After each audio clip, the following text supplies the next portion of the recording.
ನೋಡಿ, ಕ್ಯಾಬಿನೆಟ್ನಲ್ಲಿ V G RAM G bill ಇದರ ಆರ್ಥಿಕ ಹಾಗೂ ಸಾಮಾಜಿಕ ಪರಿಣಾಮವನ್ನು ಸವಿಸ್ತಾರವಾಗಿ ಕ್ಯಾಬಿನೆಟ್ನಲ್ಲಿ ಚರ್ಚೆ ಆಯಿತು. ಸ್ವಲ್ಪ ಹೆಚ್ಚು ಅರಿವು ಮೂಡಿಸುವ ಕಾರ್ಯಕ್ರಮ ಪಂಚಾಯತ್ಗಳಲ್ಲಾಗಬೇಕು, ಸಾರ್ವಜನಿಕರಲ್ಲಾಗಬೇಕು. ಮತ್ತು ವಿಶೇಷವಾಗಿ ಏನು ಇವತ್ತು ಪಂಚಾಯತಿನ ಅಧಿಕಾರಗಳನ್ನು ಇವರು ಕಸ್ಕೊಳ್ಳುವ ಪ್ರಯತ್ನ ಮಾಡ್ತಾ ಇದ್ದಾರೆ, ಕಾರ್ಮಿಕರನ್ನು ಗುಲಾಮರಾಗಿ ಮಾಡ್ತಾ ಇದ್ದಾರೆ. ಇದರ ವಿರುದ್ಧ ಕಾನೂನು ಕ್ರಮ ಕೂಡ ತಗೋಬೇಕು ಅಂದ್ಬಿಟ್ಟು ತೀರ್ಮಾನ ಆಗಿದೆ. ಮತ್ತು ವಿಶೇಷವಾದಂಥ ಅಧಿವೇಶನವನ್ನು ಏನು ಕರಿಬೇಕು ಅಂತ ನಾವು ನಮ್ಮೆಲ್ಲರ ಬಯಕೆ ಇತ್ತು. ಅದು ಗವರ್ನರ್ ಅವ್ರ ಹತ್ರ ಚರ್ಚೆ ಮಾಡಿ, ಈಗ ಗವರ್ನರ್ ಎನಿವೆ ಮೊದಲನೇ ಅಧಿವೇಶನ ಯಾವಾಗಲೂ ಜಂಟಿ ಅಧಿವೇಶನ ಆಗಬೇಕಾಗ್ತದೆ.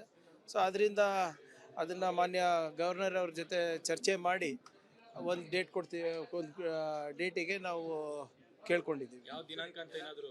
ಅದು ಒಂದು 2-3 ಡೇಟ್ ಇದೆ. ಅದು ಮಾನ್ಯ ಲಾ ಮಿನಿಸ್ಟರ್ ಅವರು ರಾಜ್ಯಪಾಲರ ಜೊತೆ ಚರ್ಚೆ ಮಾಡಿ ಹೇಳ್ತಾರೆ. ಒಂದು ವಾರ ಇರುತ್ತಾ ಸರ್? ನಾವು ಕೇಳಿದ್ದೀವಿ ಈಗ ಗವರ್ನರ್ ಸ್ಪೀಚ್ ಮೇಲೆ ಭಾಷಣ ಅಂದರೆ ಒಂದು ವಾರ ಅಂತೂ ಇದ್ದೇ ಇರ್ತದೆ. ಬಟ್ ವಿಶೇಷವಾಗಿ ಇದಕ್ಕೆ ಸಪ್ರೇಟಾಗಿ 1-2 ದಿನ ಮೀಸಲಿಡಬೇಕು. ಇದರ ಸಾಧಕ ಬಾಧಕ ಚರ್ಚೆ ಆಗಬೇಕು.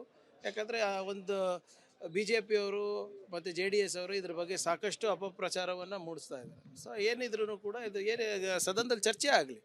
Assembly in all it's constitutions let it pass a resolution for the central government. ನೋಡಿ, ಇದರಲ್ಲಿ ಸಾಕಷ್ಟು ಉಲ್ಲಂಘನೆಗಳಾಗಿದೆ. ಆರ್ಟಿಕಲ್ 21 ಡೈರೆಕ್ಟಿವ್ ಪ್ರಿನ್ಸಿಪಲ್ಸ್ನಲ್ಲಿ ಏನು ರೈಟ್ ಟು ಲೈವ್ಲಿಹುಡ್ ಅಥವಾ ರೈಟ್ ಟು ವರ್ಕ್ ಅಂತ ಇದೆ, ಅದನ್ನು ಮೊಟಕುಗೊಳಿಸಿದ್ದಾರೆ. ಆರ್ಟಿಕಲ್ 258 ಮತ್ತು 280ನ ಕೂಡ ಇವರು ಗಾಳಿಗೆ ತೂರಿದ್ದಾರೆ. ಮತ್ತು ಯಾವುದೇ ಒಂದು ಕೇಂದ್ರ ಪುರಸ್ಕೃತ ಯೋಜನೆ ನಮ್ಮ ಮೇಲೆ ಮ್ಯಾಂಡೇಟ್ ಅಂದರೆ ಕಂಪಲ್ಸರಿ ಮಾಡಬೇಕಾದಾಗ ನಮ್ಮ ಜೊತೆ ಚರ್ಚೆ ಮಾಡಬೇಕು.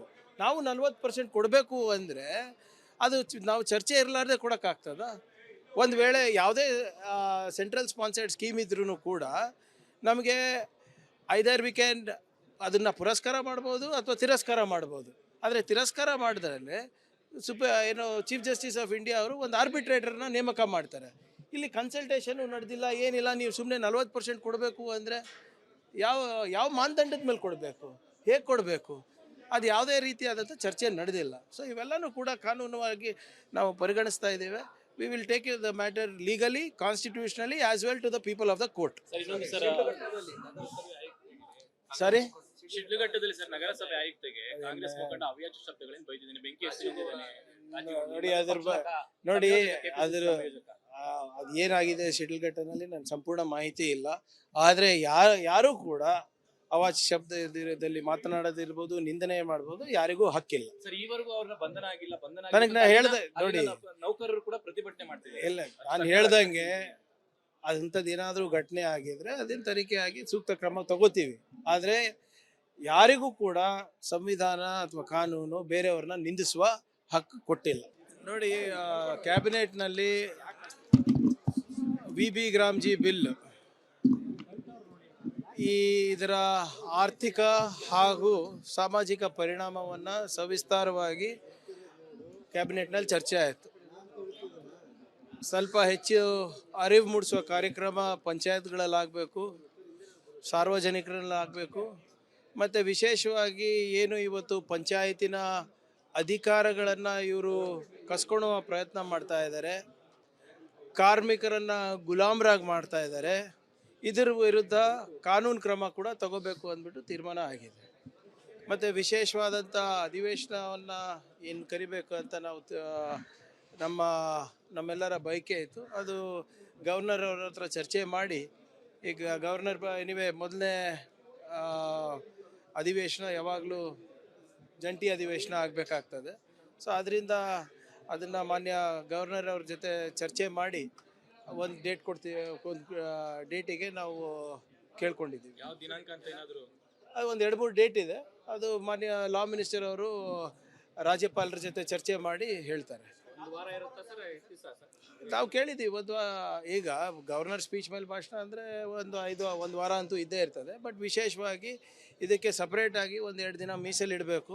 ಇದರ ಸಾಧಕ ಬಾಧಕ ಚರ್ಚೆ ಆಗಬೇಕು. ಯಾಕಂದರೆ ಒಂದು ಬಿ ಜೆ ಪಿಯವರು ಮತ್ತು JDS ಅವರು ಇದ್ರ ಬಗ್ಗೆ ಸಾಕಷ್ಟು ಅಪಪ್ರಚಾರವನ್ನು ಮೂಡಿಸ್ತಾ ಇದ್ದಾರೆ. ಸೊ ಏನಿದ್ರು ಕೂಡ ಇದು ಸದನದಲ್ಲಿ ಚರ್ಚೆ ಆಗಲಿ. Assembly in all it's constitutions let it pass a resolution for the central government. ನೋಡಿ, ಇದರಲ್ಲಿ ಸಾಕಷ್ಟು ಉಲ್ಲಂಘನೆಗಳಾಗಿದೆ. ಆರ್ಟಿಕಲ್ 21 ಡೈರೆಕ್ಟಿವ್ ಪ್ರಿನ್ಸಿಪಲ್ಸ್ನಲ್ಲಿ ಏನು ರೈಟ್ ಟು ಲೈವ್ಲಿಹುಡ್ ಅಥವಾ ರೈಟ್ ಟು ವರ್ಕ್ ಅಂತ ಇದೆ, ಅದನ್ನು ಮೊಟಕುಗೊಳಿಸಿದ್ದಾರೆ. ಆರ್ಟಿಕಲ್ 258 ಮತ್ತು 280ನ ಕೂಡ ಇವರು ಗಾಳಿಗೆ ತೂರಿದ್ದಾರೆ. ಮತ್ತು ಯಾವುದೇ ಒಂದು ಕೇಂದ್ರ ಪುರಸ್ಕೃತ ಯೋಜನೆ ನಮ್ಮ ಮೇಲೆ ಮ್ಯಾಂಡೇಟು ಅಂದರೆ ಕಂಪಲ್ಸರಿ ಮಾಡಬೇಕಾದಾಗ ನಮ್ಮ ಜೊತೆ ಚರ್ಚೆ ಮಾಡಬೇಕು. ನಾವು 40% ಕೊಡಬೇಕು ಅಂದರೆ ಅದು ನಾವು ಚರ್ಚೆ ಇರಲಾರ್ದೆ ಕೊಡೋಕ್ಕಾಗ್ತದ?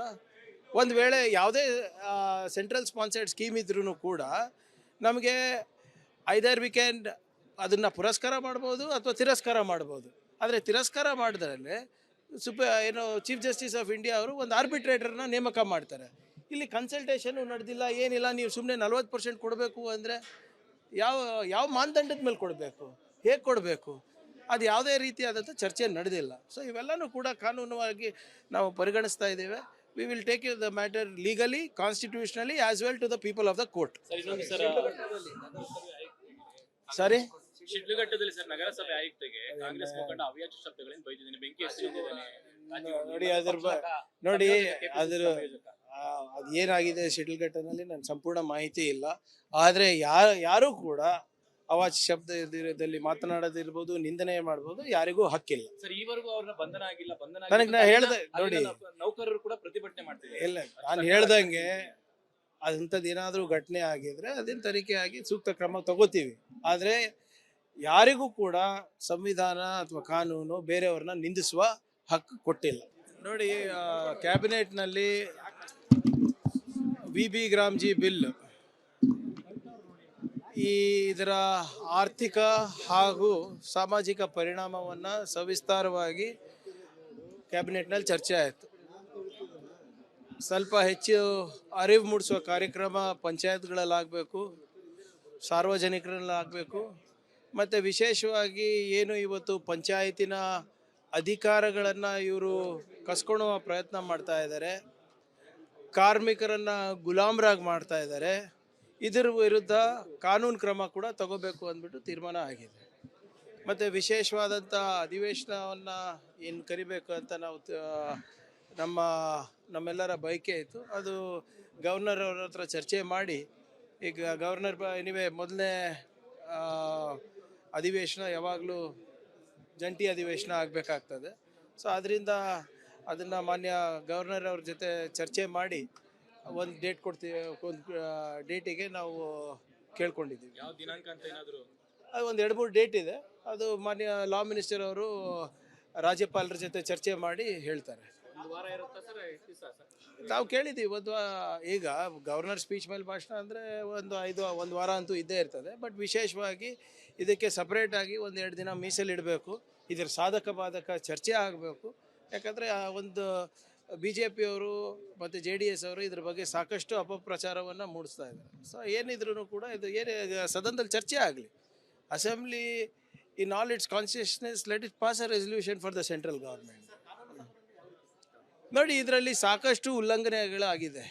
ಆರ್ಟಿಕಲ್ 21 ಡೈರೆಕ್ಟಿವ್ ಪ್ರಿನ್ಸಿಪಲ್ಸ್ನಲ್ಲಿ ಏನು ರೈಟ್ ಟು ಲೈವ್ಲಿಹುಡ್ ಅಥವಾ ರೈಟ್ ಟು ವರ್ಕ್ ಅಂತ ಇದೆ, ಅದನ್ನು ಮೊಟಕುಗೊಳಿಸಿದ್ದಾರೆ. ಆರ್ಟಿಕಲ್ 258 ಮತ್ತು 280ನ ಕೂಡ ಇವರು ಗಾಳಿಗೆ ತೂರಿದ್ದಾರೆ. ಮತ್ತು ಯಾವುದೇ ಒಂದು ಕೇಂದ್ರ ಪುರಸ್ಕೃತ ಯೋಜನೆ ನಮ್ಮ ಮೇಲೆ ಮ್ಯಾಂಡೇಟು ಅಂದರೆ ಕಂಪಲ್ಸರಿ ಮಾಡಬೇಕಾದಾಗ ನಮ್ಮ ಜೊತೆ ಚರ್ಚೆ ಮಾಡಬೇಕು. ನಾವು 40% ಕೊಡಬೇಕು ಅಂದರೆ ಅದು ನಾವು ಚರ್ಚೆ ಇರಲಾರ್ದೆ ಕೊಡೋಕ್ಕಾಗ್ತದ? ಒಂದು ವೇಳೆ ಯಾವುದೇ ಸೆಂಟ್ರಲ್ ಸ್ಪಾನ್ಸರ್ಡ್ ಸ್ಕೀಮ್ ಇದ್ರೂ ಕೂಡ ನಮಗೆ ಐದರ್ ವಿ ಕ್ಯಾನ್ ಅದನ್ನು ಪುರಸ್ಕಾರ ಮಾಡ್ಬೋದು ಅಥವಾ ತಿರಸ್ಕಾರ ಮಾಡ್ಬೋದು. ಆದರೆ ತಿರಸ್ಕಾರ ಮಾಡಿದ್ರಲ್ಲಿ ಚೀಫ್ ಜಸ್ಟಿಸ್ ಆಫ್ ಇಂಡಿಯಾ ಅವರು ಒಂದು ಆರ್ಬಿಟ್ರೇಟರ್ನ ನೇಮಕ ಮಾಡ್ತಾರೆ.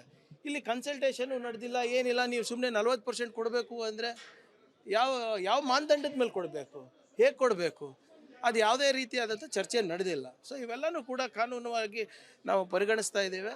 V will take the matter legally, constitutionally as well to the people of the court.